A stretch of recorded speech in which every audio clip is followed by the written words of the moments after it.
And without further ado, I will introduce our moderator for today. So Abina Anam-Somwa is an operator who deeply cares about consumer-driven companies that transform the way we live and shape communities. With stints at startups like Clever and Ita, she has built experience in customer success and business development. At Alray, she's a contributing writer, sharing stories of underrepresented founders and funders in our ecosystem. So thank you again, Abina, and so excited for our event today. It Takes Two, and I will leave it to you.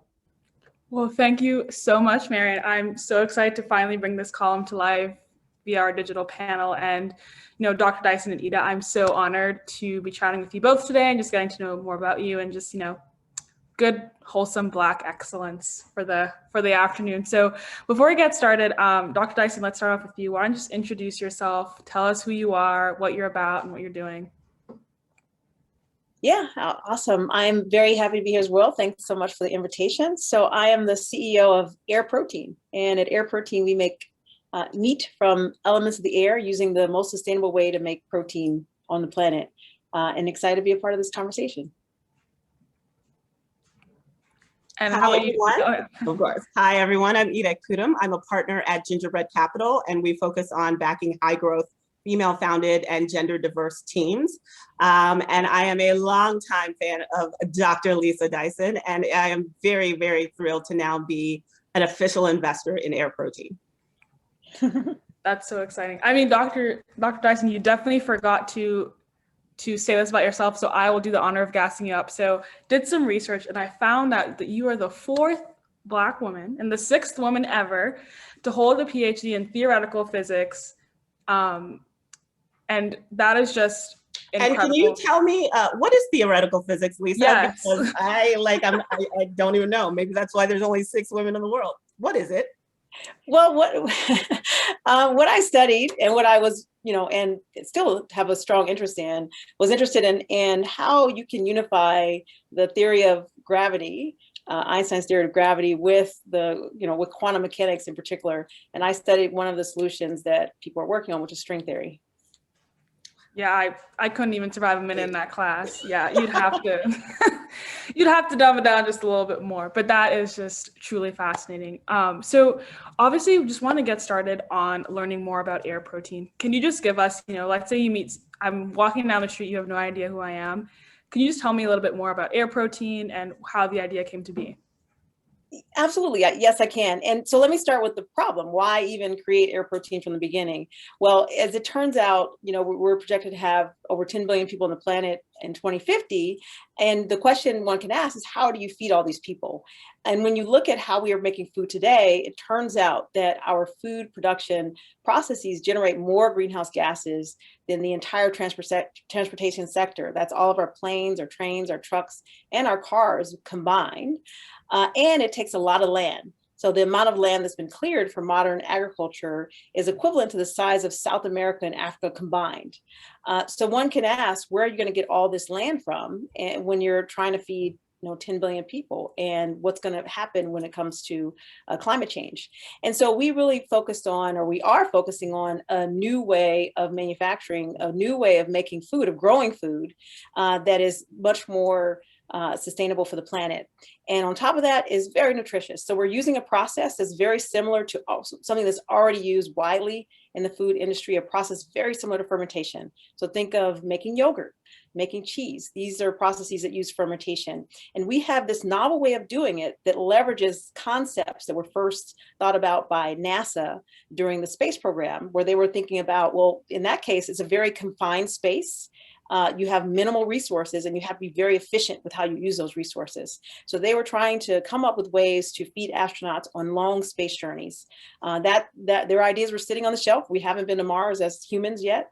And so we kind of picked up where they left off, and we're developing and commercializing. We've developed and now we're commercializing a way to make protein that's very nutritious, has all the essential amino acids, so a complete protein in a way that is super sustainable, and in fact, the most sustainable way to make protein from a greenhouse gas intensity standpoint, from a water utilization standpoint, as well as a land utilization standpoint.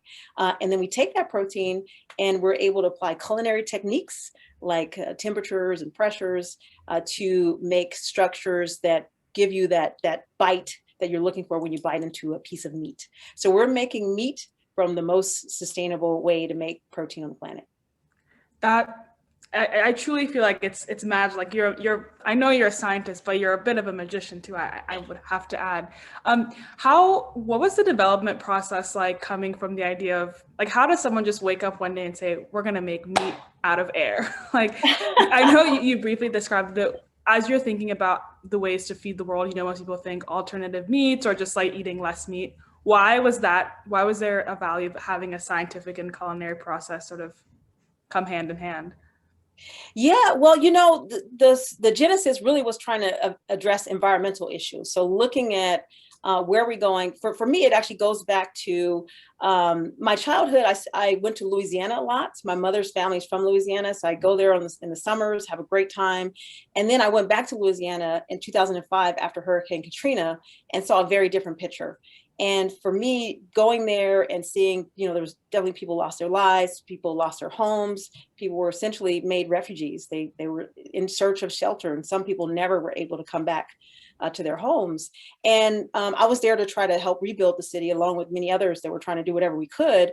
But years later, I began to think about climate science and how we have these once in 100-year storms. We just had another one in the South, in Texas. Once in 100-year storms happening that are actually affecting people. People's lives are being affected today. The fires that we experienced last year in California.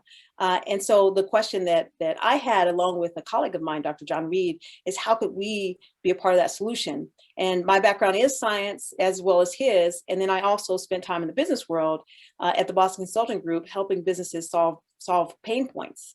And so where we wanted to contribute was, we believe that technology is a part of the answer. And in fact, the way that we make food involves technology, and it always has. There's different innovations that have happened over the years to have more efficient production. And so this is just the next step. And then if we make something that people love, that people will consume, then business could scale that.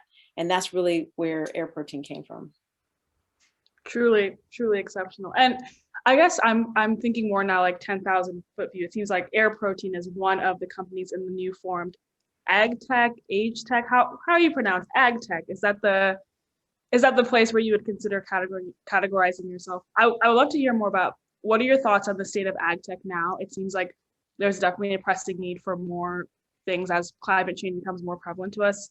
What are your thoughts on the current state of agtech? Are there any companies other than Air Protein that excite you, or are there any other companies or sort of themes that you're looking forward to seeing in the next couple of years?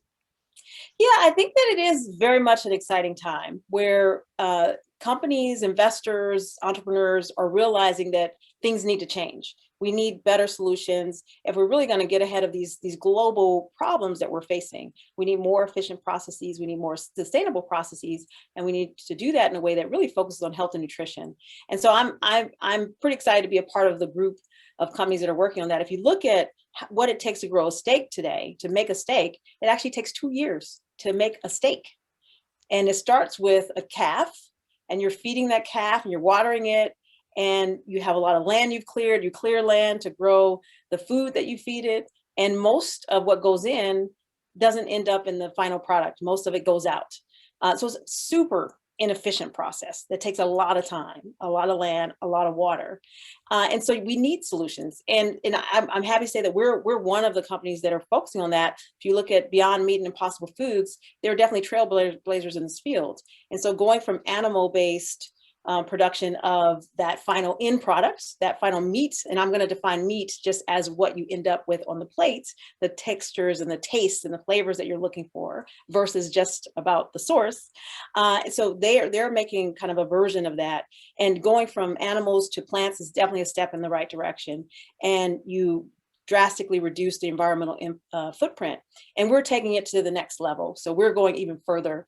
And if you look at making protein with an Air Protein farm, it would take a soy farm the size of Texas, soy protein farm the size of Texas, to give you the same amount of protein as you get from an Air Protein farm the size of Walt Disney World.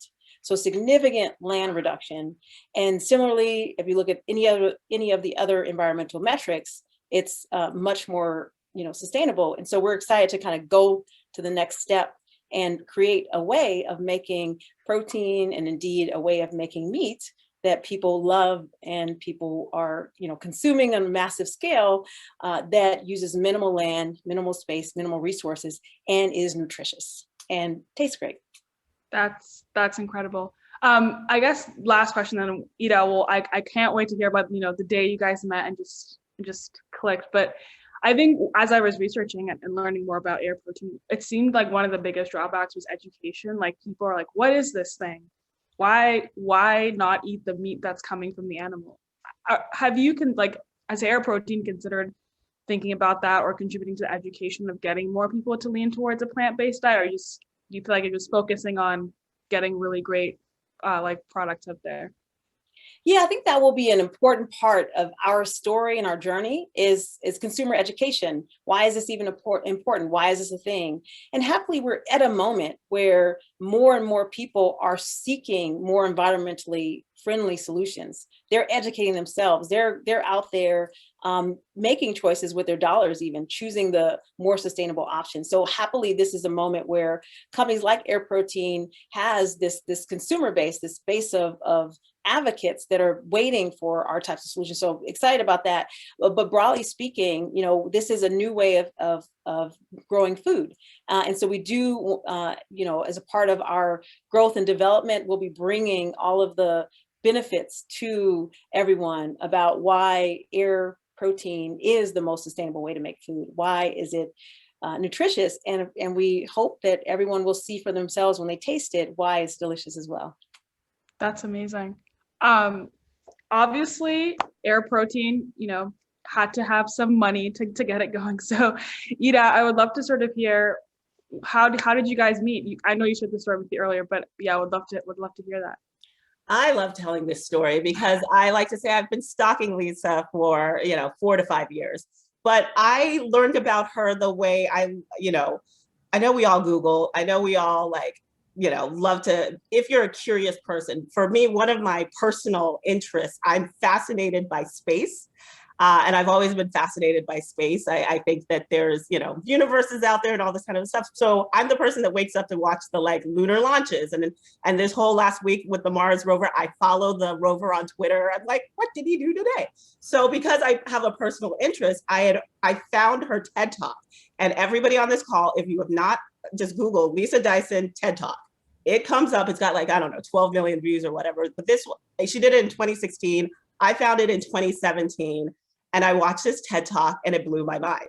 And so I watched it and I was just like, I need to know her. When you feel like a celebrity or something, you're like, I need to know her. Well, just the TED Talk, I was like, I need to know her. So I do what normal people do. I put her name in LinkedIn. Her profile came up and I was like, who do we know mutually together? And so I actually found somebody. I'm in this great organization called Women in America, which All Raise it's one of these things about supporting women and their professional development. And so we had a mutual friend that had gone to MIT as an undergrad while Lisa was doing her graduate work. I sent her a note being like, this is crazy, but I know that you know this woman and she did this TED Talk. Can you introduce us? And thankfully she did. So that is how I met her in 2017. And I just started following her and checking in and getting to know what she was doing from the standpoint of this science. And as I moved through the role that I was before I joined GingerBread Capital, I just always she was top of mind. And the raises and when she was looking wasn't quite right, but I knew it was something that I was I hope one day I have the opportunity. But it is the story of investor and founder relationships. Nobody kind of gets a check on a first meeting. You need to think about this as a long term. And I was like, even if I don't end up investing in her, I know that one day I'll be a customer of this because I'm a huge meat eater. And I was just I wanted her to be successful, whether it was because I invested in it or this company needed to exist. So, 4 years later, got the opportunity. And thankfully, I'm in a great firm that everybody on our team just is as wowed with Lisa as all of you are. And she ended up getting together around, but we were able to come in early and just, I'm really thrilled that we were able to. But somebody said it, the way she can explain this concept so that non-theoretical physicists can understand is part of what makes this special. And something this complicated, you need to have a founding team where you can take a science this complicated and say, you know how they make beer, you know how they make yogurt.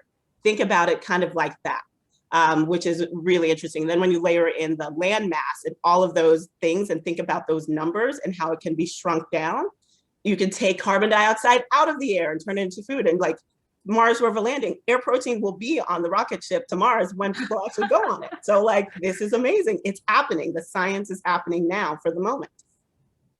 Yeah, that's, again, I feel like you're probably like fangirling a little bit. I mean, I'm fangirling with both of you, but anyways, Lisa, I would love to hear like when Ita approached you, were you like, who is this woman? What was going through your head at the time?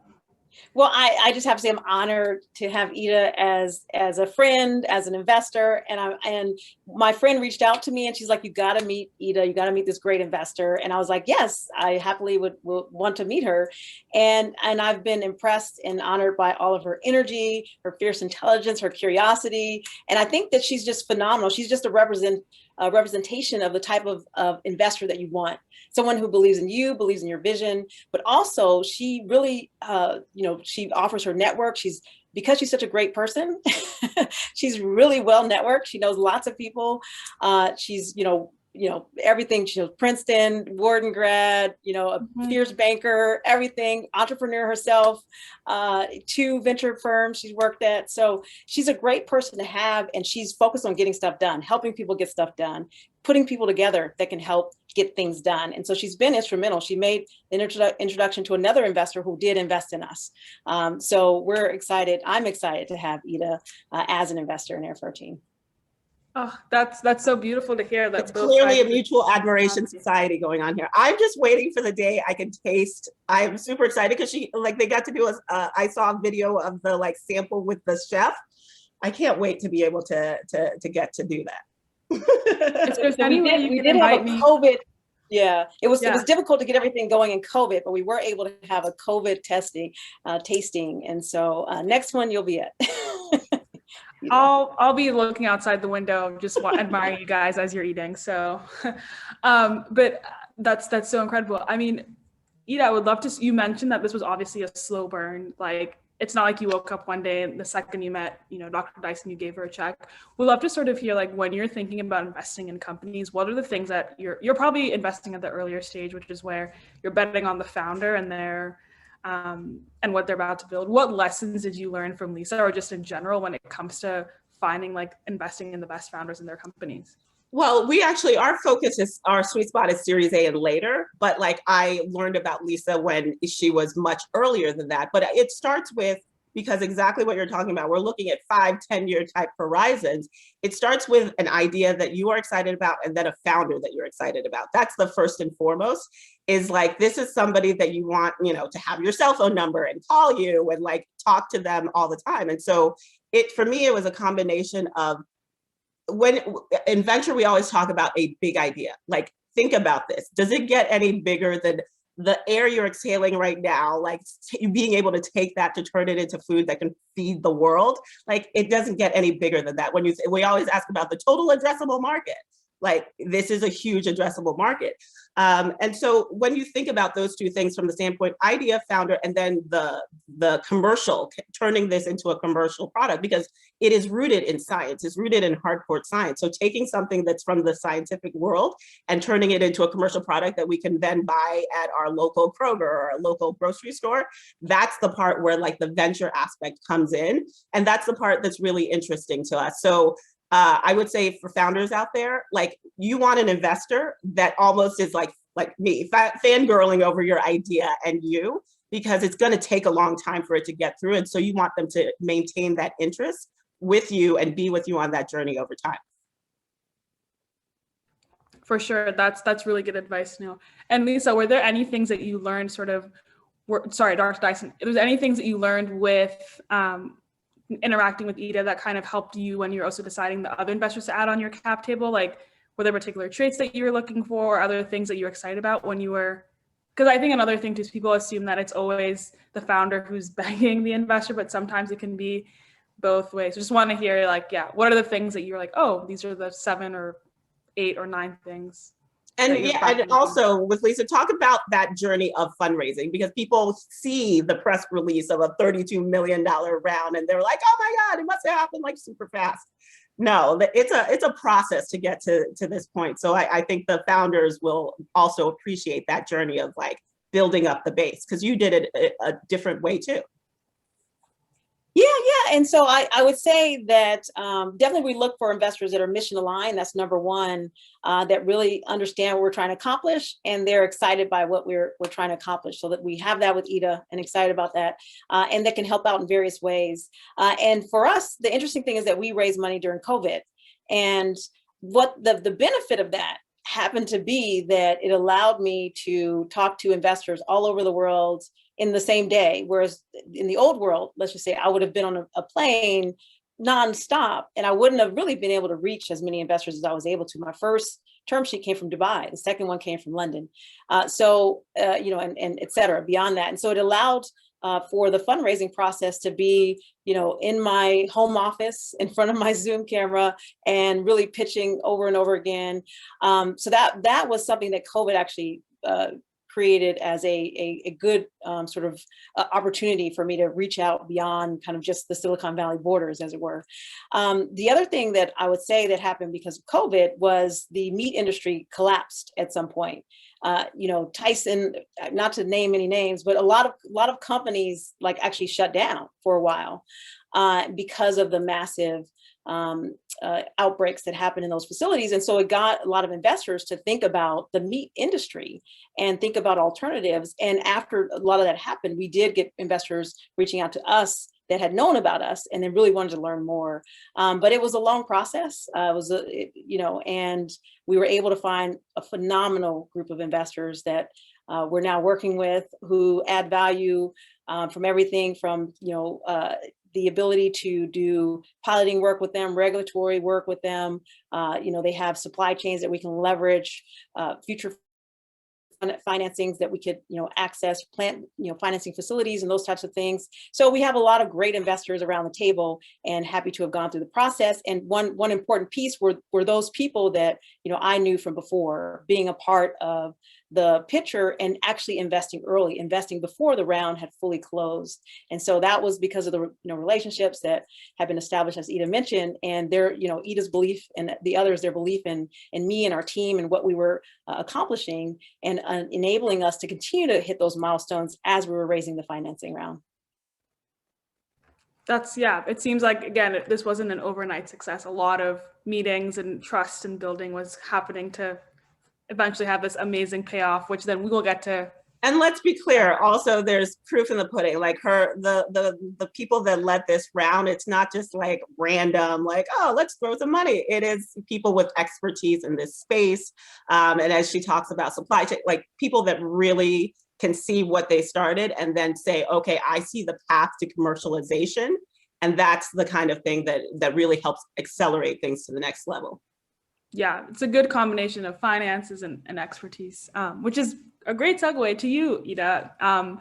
You know, I know would just love to sort of hear more about GingerBread Capital and what you guys are in the business of doing. I'm passionate and obsessed with your mission, so yeah. Yes, I mean, I really enjoy what I do, and I'm very, very lucky to be part of an organization and a team that, you know, my work is enjoyable because it's just an extension of what I enjoy doing. So GingerBread Capital was started by Linnea Roberts, who is a longtime investment banker. And we actually were at Goldman at the same time, although we didn't know each other. I always laugh. I was like, she was a partner. She was the co-head of tech banking. I was an analyst and associate. We weren't just hanging out like best friends. We did not know each other at all.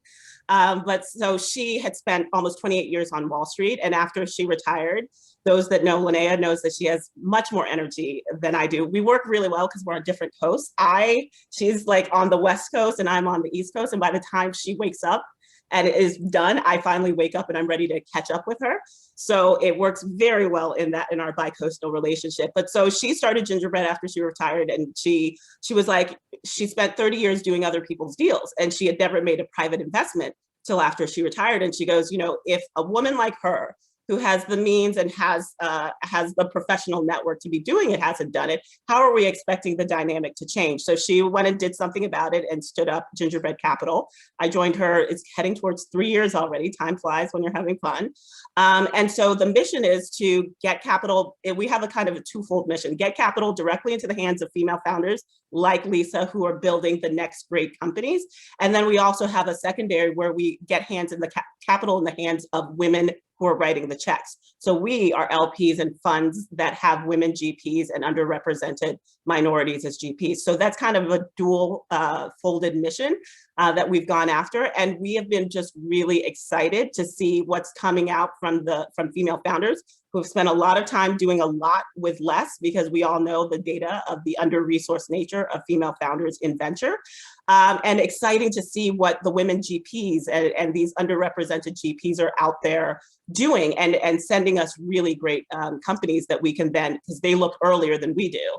Once they get to that kind of Series A round, we can get involved with. And we always say our value add, we might not be the biggest check in a round, but we will bring our Rolodex and our passion for our founders to try to open doors for them.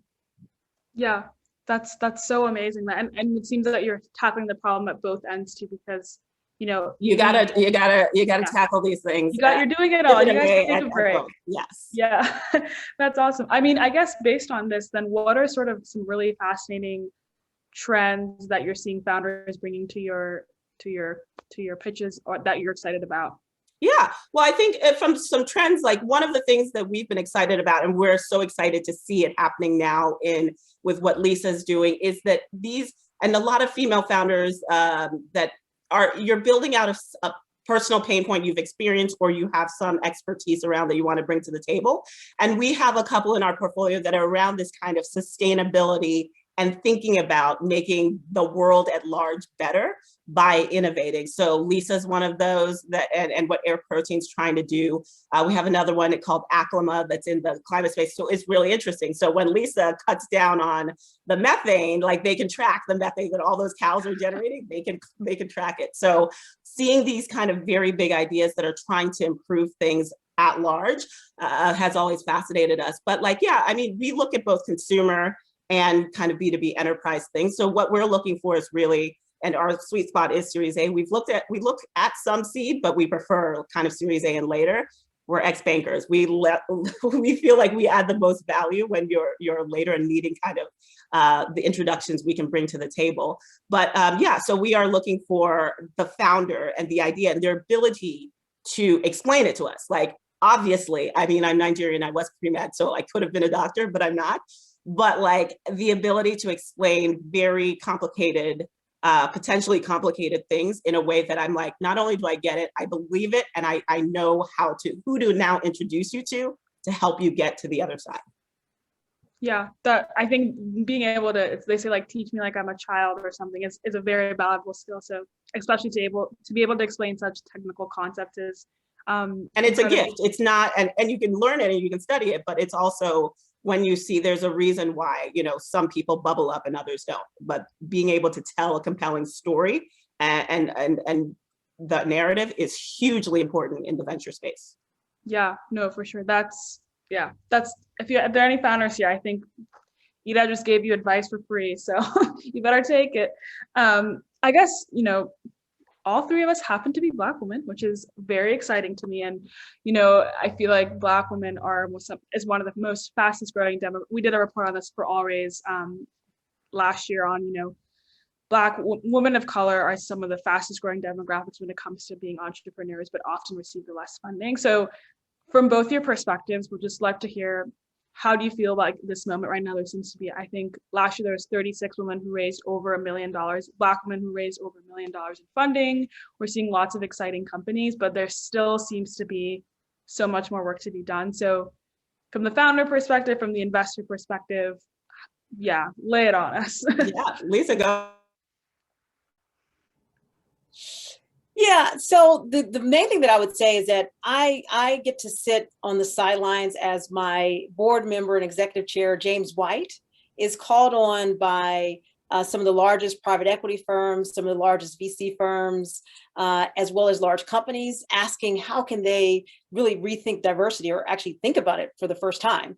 And so this is a moment where people are sort of realizing that there's an issue that needs to be addressed. And I'm seeing, as he's called on, he's former CEO of Jamba Juice, amongst other things. He's been on about 15 boards, ran a public company boards, et cetera. And I'm seeing as many of these large organizations are really trying to change and really address this issue directly. So I think that we're at a unique time, and I'm excited to see what comes out of it.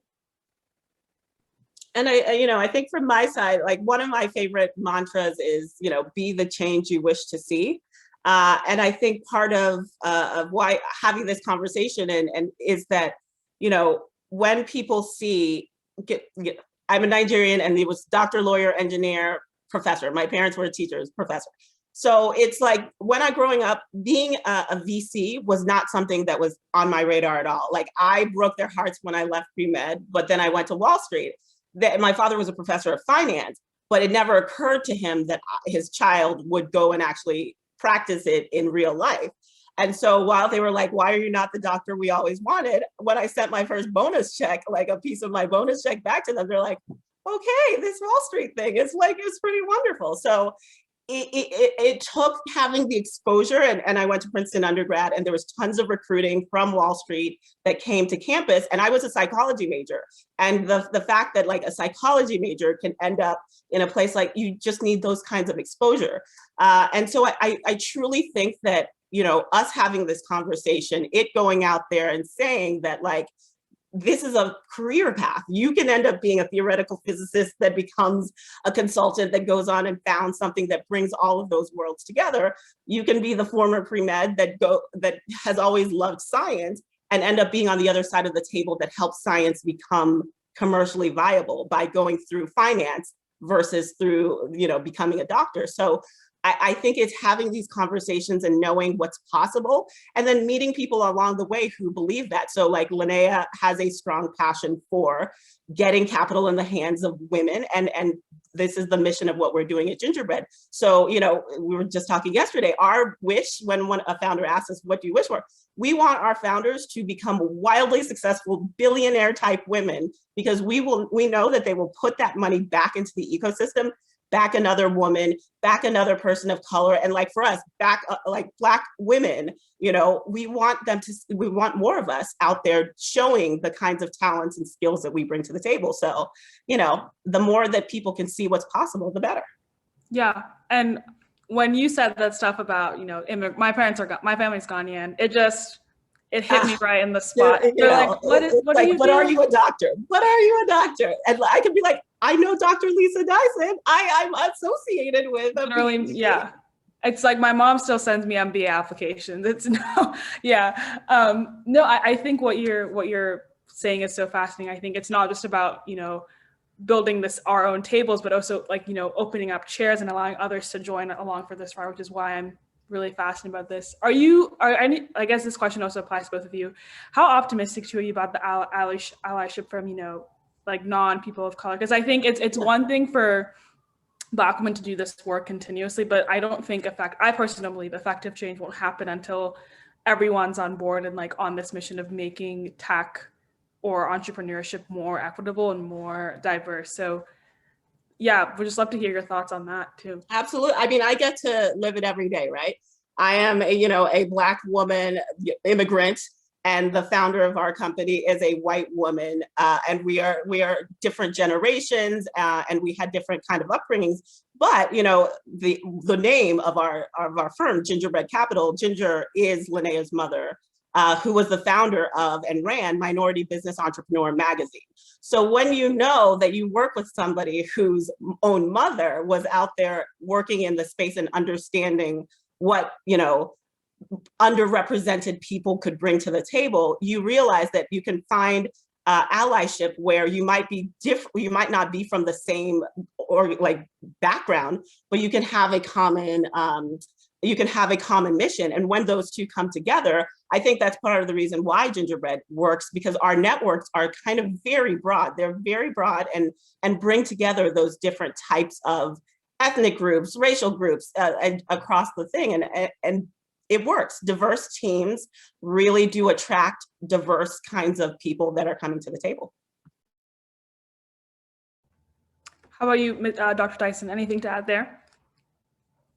Well, I'll actually go back to the comment about family. So my dad was an entrepreneur. He was started a chain of hair salons, 55 or so, finally they grew into. And so I kind of have entrepreneurship in my blood. And so I probably was never not going to be an entrepreneur. And it kind of doesn't matter what the world does around me. I was going to pave a way, and I've been paving a way. And I'm happy that we're at a moment where there's these, other conversations that are happening, and we need to create opportunities for everyone and for people to see what's possible. And to have examples of what's possible, and to have others support their endeavors to achieve these things that are possible. So, I think this is a great moment, but family is important. And for me, I got to see my dad just have all kind of ideas, and got to see those ideas come to fruition, the ups and the downs, the highs and the lows. And for me, it was just, that was the type of thing that I wanted to do. And that's the type of thing that I ultimately threw my life into, my full effort and energy into. And I love just the ups and downs of being able to think big and dream big, and then being able to find those who will support you. And there's always going to be people who support you. There are going to be those that don't, and you just have to move them out of the way and keep going. And so that's what I would encourage all people who want to pursue. They have a big vision, a big dream, they want to pursue it. Just find those who will support you and embrace them, and have them as part of your network. Listen to them, get advice from as many people as you can get advice from, and figure out what you need to do and what's best for you, and move forward. Really, I think that's just good for life in general, not even just for investing or for entrepreneurship. Before we move to audience Q&A, I love to do this whenever we do the It Takes Two column. I like to ask really fun questions, because I think it's fun to also get to know people. So I have a couple of lightning round questions. If you don't want to answer them, don't answer them at all. But these are just really fun, just to get to know you two more as incredible women. So Dr. Dyson, we'll start with you. Who are the 3 women who have impacted you, would have impacted you the most in your life? I would say I had a middle school math teacher. I just love math. Well, even before that, I would say it was my cousin, who's a rocket engineer. So they launched satellites. I mean, of course. Of course. If you get a physicist, you need an astrophysicist. So of course. Yeah, so she's a part of launching satellites in the atmosphere, and so I told her I love math, and she supported that, and she obviously loved math, and that's what led her in her direction. And so she was there as a role model for me growing up. And then one of my early teachers in middle school, an algebra teacher in particular, she just was a role model. She was someone I looked up to. I loved the area that she was teaching, and she actually was a great teacher as well. Not all math teachers make it interesting, I have to say, and she was one of the ones that made it interesting. And later in life, I did a lot of self-study, because I found it more interesting to read the books than go to lectures. But she was one of the ones where I really loved going to lectures. And I'm gonna put Ita out there. In particular, I think Ita really does show you how powerful it can be to bring different parts of your network together, to help accelerate things, and the generosity that she has around opening up her network, brainstorming with you, figuring out how you can move things forward. That's something that I appreciate and I admire. Wow. Just Well, wow. I don't even know. It was my birthday this week, so I'm just coming off this glow of just hearing nice things said about you. So thank you. Thank you. Happy belated birthday. Thank you. Apparently it's going on for 40 more days. So that goes to part of my groups of women. So I will clump them into clumps. And so it first starts with the women in my family, starting with my mom. She passed away in 2007, but I now think about what a revolutionary type person she was, because my mom came, and parents, both of them, they came to the US in the 60s to do their schooling. And my mom did her undergrad, master's, and she probably would have been a PhD, but 4 children later. And this was during the Biafran War. So they left their families and were out of contact for like 2 years while a civil war was kind of going on in Nigeria. So that bravery of coming to this country where, you know, and they were like in Arkansas and Nebraska. And so like they faced racism front and center. And it was really the way that they kind of persevered through that and built the family unit that we had. So my mom, my sister, I have 2 sisters, one has passed away. So like the women in my life from my family just really are and were strong, very strong people. And then I think about teachers that I've had. I'm a product of the Virginia public school system, Tab High School, Tab Elementary, Tab Middle, Tab High School.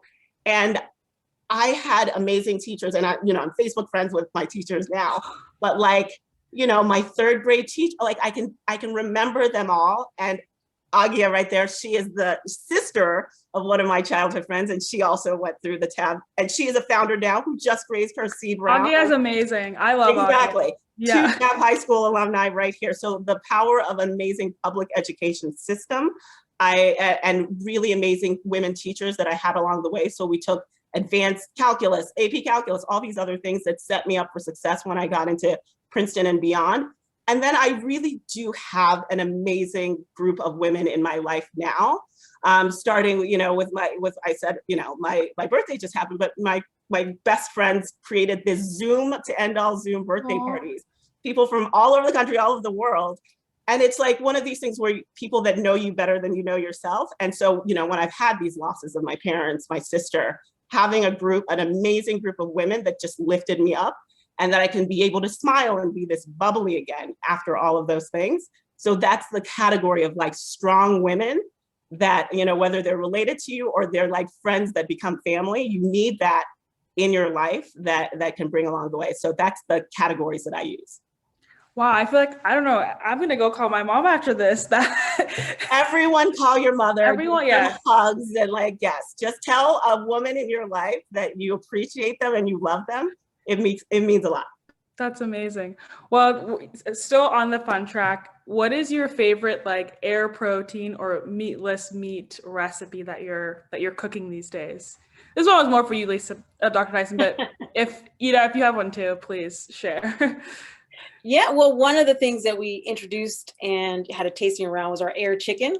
And one of the recipes that the chef made that was wonderful was sort of these tacos that were just delicious. The texture was great. The mixture of flavors all worked well together. And so that is— We should have played the video of it, of people tasting it, because randos and people that they got to invite, they're like, it tastes like chicken. And it was like, that's what you want it to taste like. So I was very jealous when I saw that and people's reactions of like, it tastes like, if I didn't know it was not chicken, I wouldn't know that it was like, I wasn't eating chicken, but I am eating chicken out of air. Wow. That's so fun. And then last question is, and then we'll move to the audience Q&A. So this is if you're in the audience, please shoot your questions in the Q&A box so we can get them answered. What are the 2 or 3 activities getting you through the waves hands, pandemic, panini press, whatever you want to call it?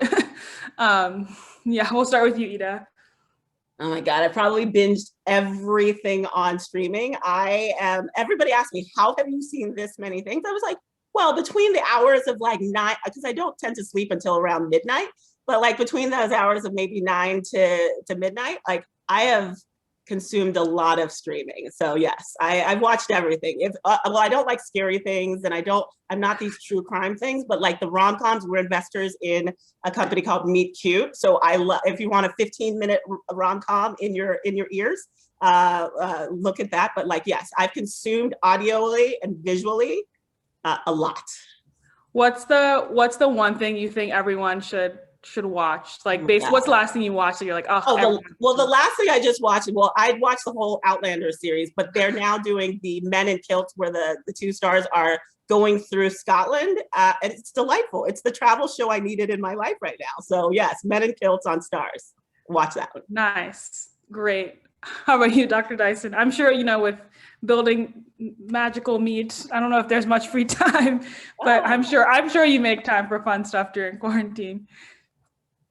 Well, it's really been nice to explore all the different terrain that the Bay Area has to offer. So my husband and I go hiking pretty much every weekend.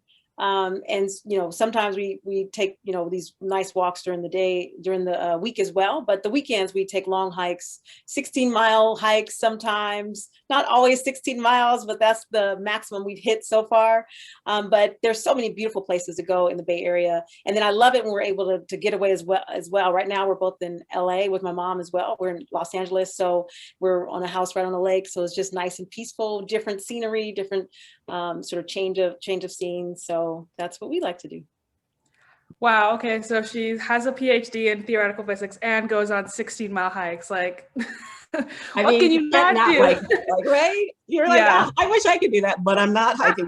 You invite me on a hike, I'm like, yeah, I'm probably not coming. No. Yeah.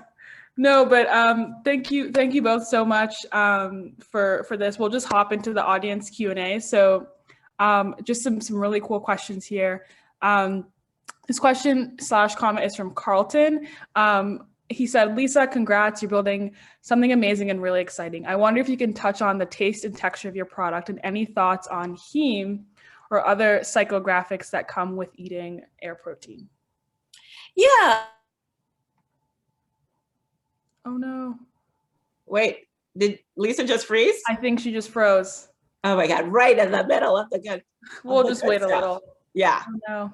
Well, ask me one while yes. She freezes, this is a question from Nevi, and it's, what's the best way to build relationships with founders or investors to get them excited about you? Something I'm nervous about is reaching out because I don't have specific questions or know what to talk about other than just introducing myself and my startup.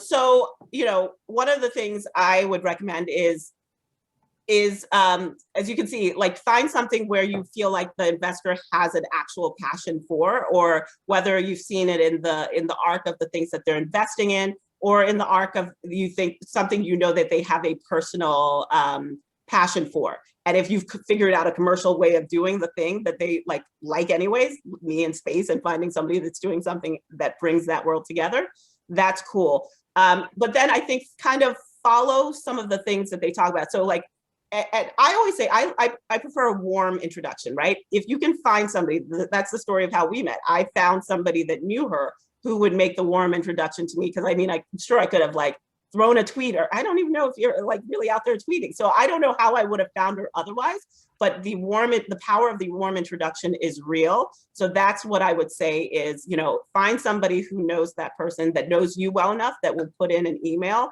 that they'll say, oh yes, I'll take a call because this person reached out.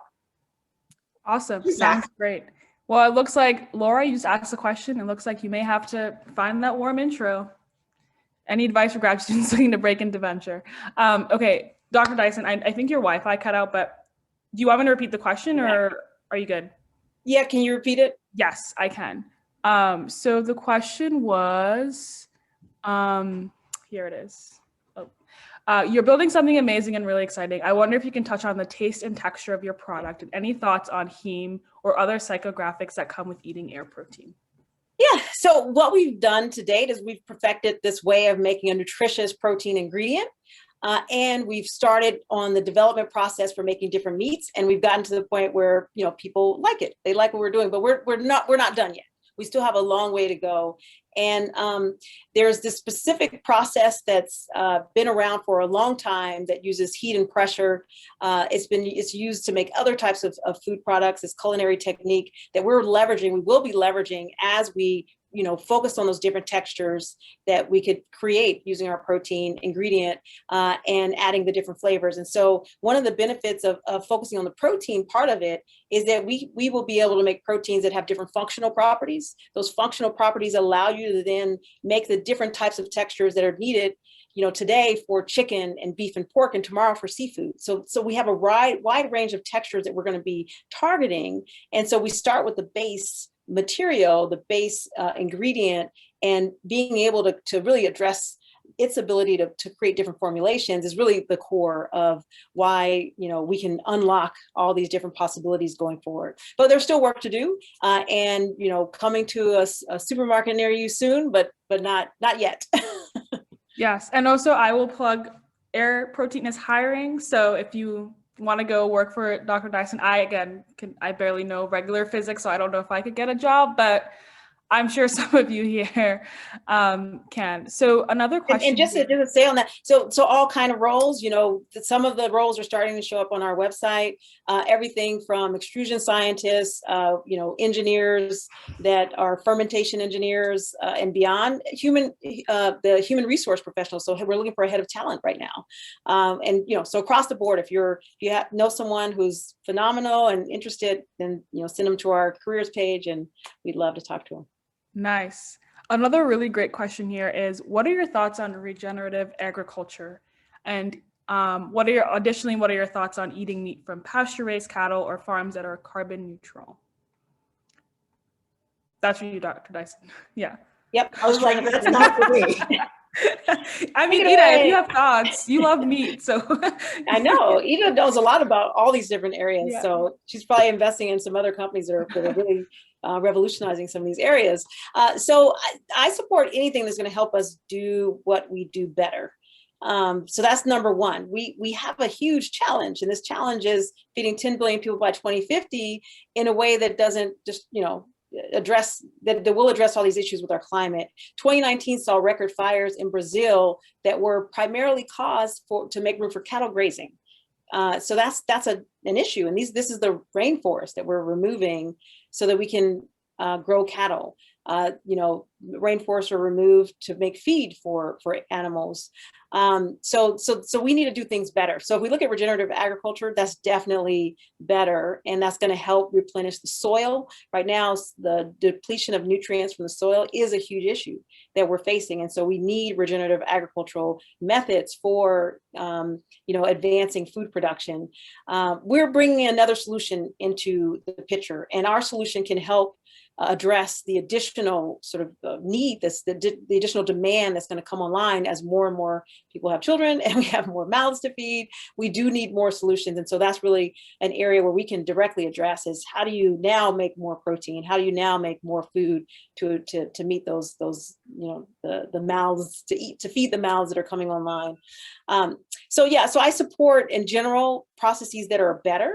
And I mainly support disrupting the old ways. And what we're introducing is a way to not need animal agriculture, because it's hugely inefficient and hugely disruptive. But the people who bite into that juicy steak or chicken breast, they're looking for a certain experience, and so it's on our shoulders to deliver an experience that they'll love and that will cause them to happily replace the alternative.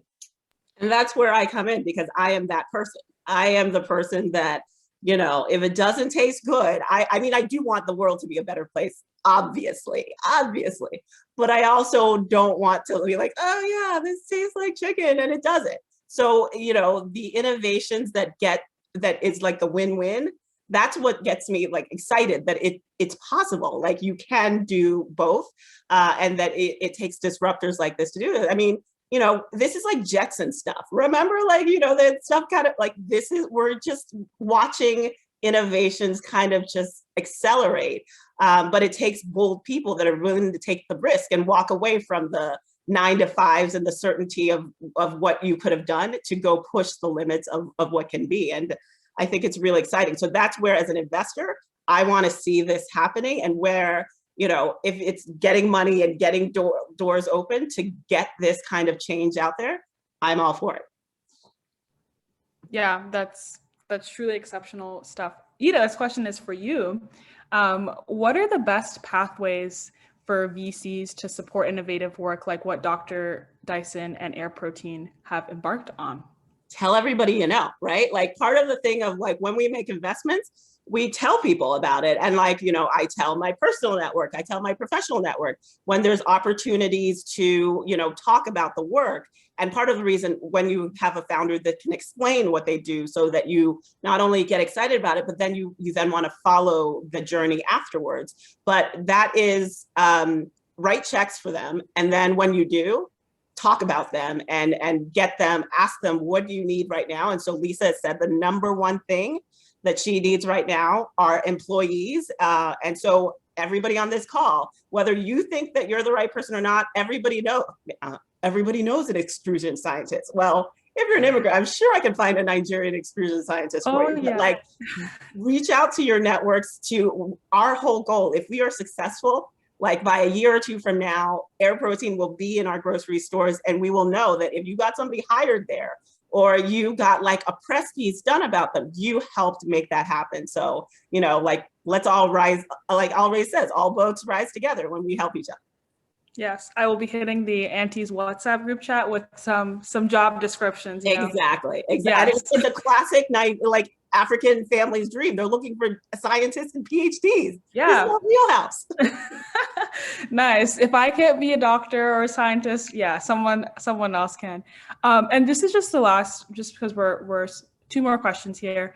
I love this question. What is the best piece of advice that you've ever received to accelerate your career? Oh, wow. I think the whole thing around mentors and sponsors, like, you know, mentors are the people that will give you the advice and talk to you in the room. And then sponsors are the one that are talking about you when you're not in the room and putting their reputations on the line for you. You should cultivate both. And I've got to see all of that this week, given the whole birthday thing, but like, I have had mentors and sponsors that I still talk to and to this day. And it is why I am where I am today. It's because of those mentorship and sponsorship relationships. So they take time to build. So don't think like, oh, will you be my mentor? Will you be my sponsor? No, it doesn't work that way. But like cultivate meaningful long-term relationships, because you never know kind of where they'll pan out. And I'll say for that one is you're only limited by your imagination. So we can do much more than we ever could dream that we could do. We just have to dream it, you know, and, you know, there's so many opportunities to make things happen. And we can do those things. Nice. No, that's really great advice to hear. And then this is the last question, which is kind of a question that I secretly love to ask is, how do you overcome imposter syndrome to become the incredible trailblazers you both are in both your respective industries? And Dr. Dyson, we'll start off with you. Oh no, I think I froze. Oh no. Am I coming in? I think I froze. I think that was me. Can you hear me now? Yep, we heard you. And okay. Yeah, go ahead, Lisa. You can hear me? Yes. Okay, good. So I guess I probably would need more time to think about it, but just know that it's a thing that isn't real. So just if you feel it, just know that it's just a feeling, and put it aside and do what you're trying to get done. And other people feel it as well. And so don't let that be anything to inhibit you from doing what you want to do. And you can't get things done if you don't try. You can't, if you don't ask, if you don't pursue, if you don't seek, then you won't be able to achieve what you're trying to achieve. So just do it. And I think, that's so true, because Lene always talks about that when we talk about like women investing in other ways, she's just like, you got to start. You have to start somewhere. And I think one of the things that you notice is that once you start doing it and you realize there's lots of buzzwords out there, but like when you break it down, it is not necessarily as complicated as it might seem. Like, I always think about like finance and all that kind of stuff. Like when I was a trader, like in the end, it boils down to buy low, sell high. Like you don't want to buy low and sell lower, right? And when you're thinking about things about what you're doing, if you're be personally interested in it. Like, don't do something that bores you to death, because you're not going to do it well. But if you're doing something where you find like, I would be doing this if somebody wasn't paying me to be my job, then you kind of know you're in the right place. But also don't be afraid to, if you are not in the right place, walk away and reposition yourself in that right place. Because if you're not happy with what you're doing, you're not going to do it well. But the imposter syndrome, when you know what you're talking about and you know you're in the right seat, as Lisa says, like, silence it and get a cabinet. I have a kitchen cabinet where there are people that say to me, you're amazing because of this, and can validate and silence the words that are in your head sometimes, because they can see you, the outside you.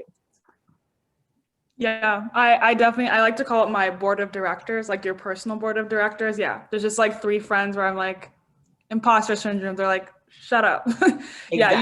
you definitely need that to stay grounded. Well, we're right at the top of the hour. So thank you both so much, Dr. Dyson and Ita, for blessing us with all this wisdom and sharing all your thoughts. And I know Marion is back here, so I'm sure there's other announcements. You both know where to find these incredible women. So yes, definitely take advantage of it.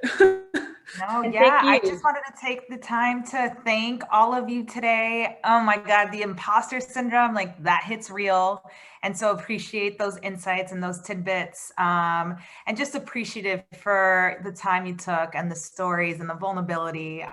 We are so grateful. Thank you again for all of you. Really enjoyed this. And for the audience members, we will be sending out a survey. We would love your feedback, and we would love to continue more events like this. So thank you again for your time. And I look forward to staying in touch and hearing more about the future of Air Protein. Let's all look out for it. Thank you for having us. Thank you to All Raised for doing this series. I look forward to seeing who else comes along as you keep doing this. It was an honor to be here. Thank you so much. Yeah, thank you for your support. Bye, everyone. Bye. Bye. Bye.